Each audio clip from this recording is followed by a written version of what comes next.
Welcome, this is a short tutorial on how to set up the restream for restreaming speedrun races.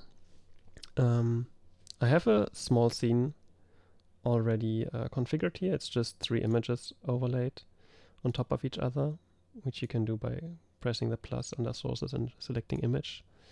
And the next thing you want to do is obviously get the runner stream into OBS, and there's obviously the very low-tech way of just capturing a browser window, which I won't cover here because it's kind of ugly.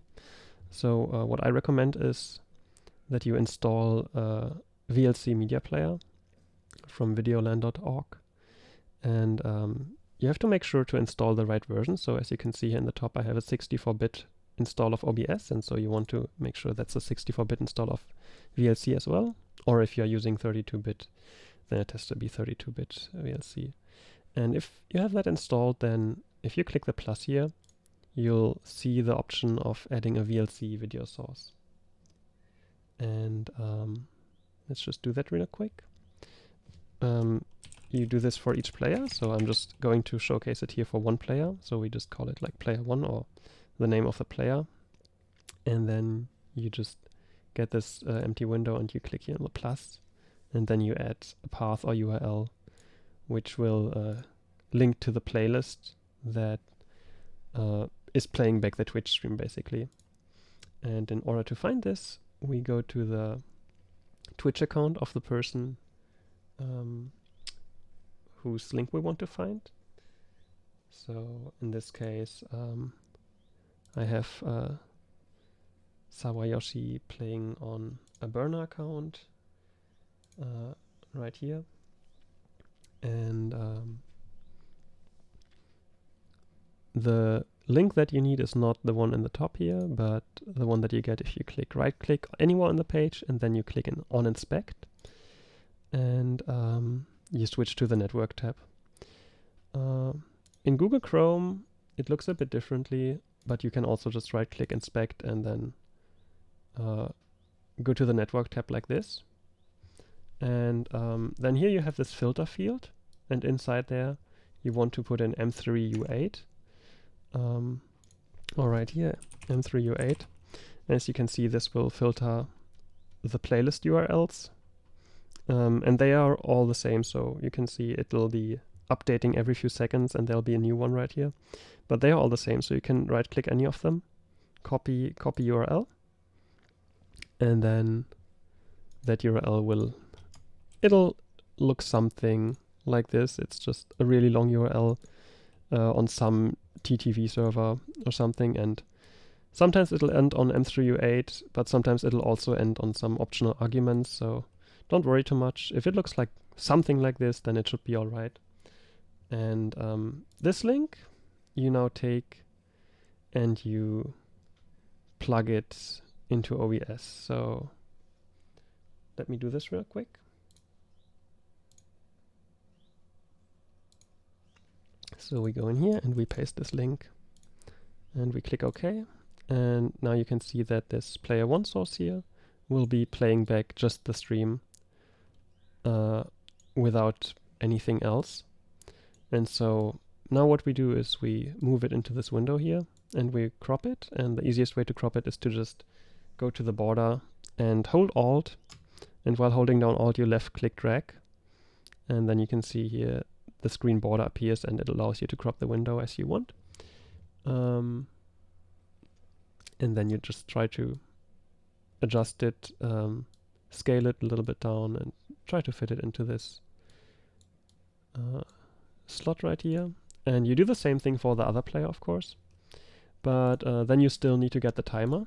And in order for the video to not desync, you don't want to add like the same source again, also because it'll just download the stream twice. So instead you add an existing source, and you just do this for each player. So you just add the same source again, and now we have the stream here, and we can again crop it, and this time we crop it to the timer, and we place a timer down in the corner here, resize it, and that's that. And for text, obviously you can just select a text source and put in the name of the player and scale it down, put it in here. Very straightforward. And now for the commentary field, you can do the same thing as with the text. That would be very comfortable and simple, but you can also be a bit more sophisticated and use a streamkit overlay, which will show you who is talking right now. And I'll just quickly show you how I do this. So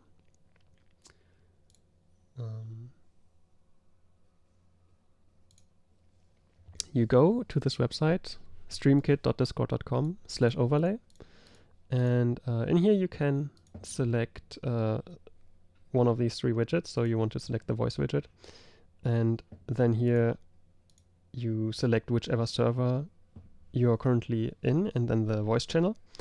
And here you can do extra settings for like colors and outline, and so you can configure this however you wish, make it a bit beautiful, and then when you're done, it'll generate this link right here, which is basically a link to the overlay itself, which you can then use within OBS as a browser source.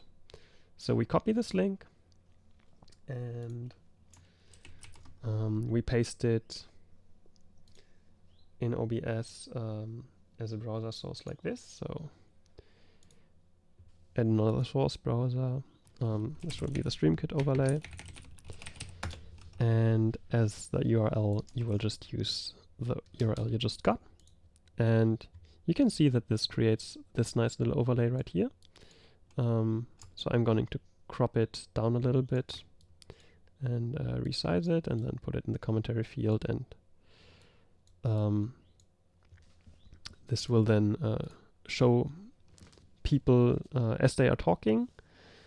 Right now it's not lighting up because I'm actually muted in the server, and Sawayoshi isn't talking right now, but it will basically light up as people are speaking, so that's really convenient.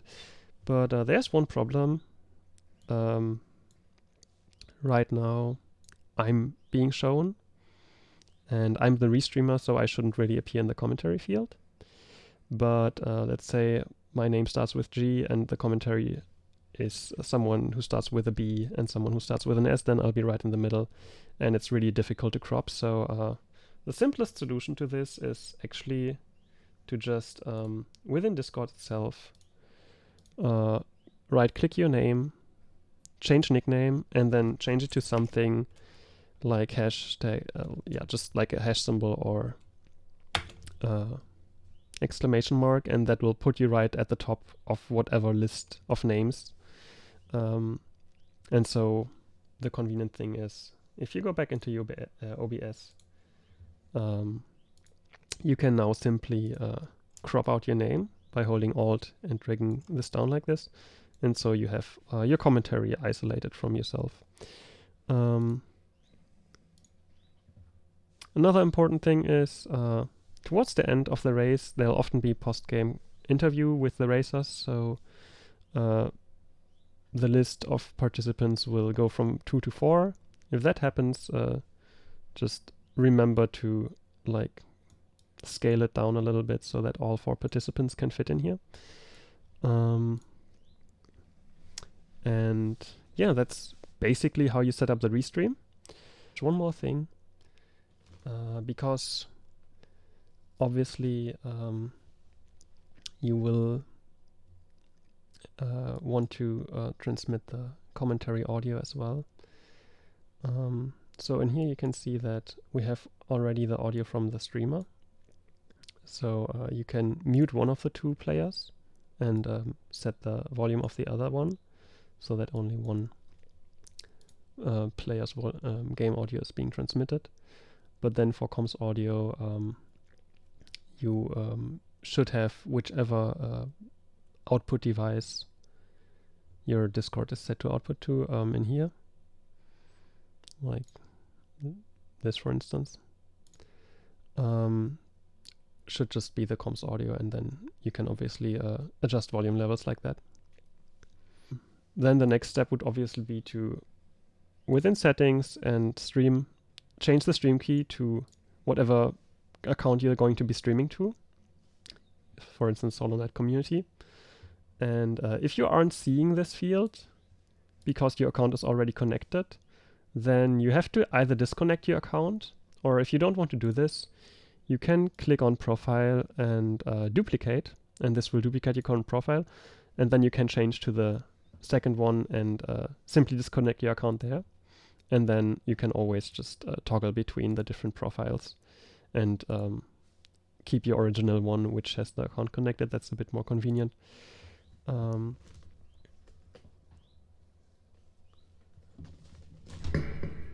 So yeah.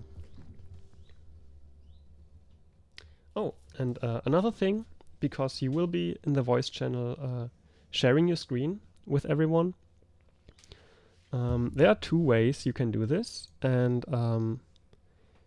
as of, I think, version 26, OBS came pre-installed with the virtual cam. So you can see here, start virtual cam. If you do this, then inside of Discord, I can show this really quick.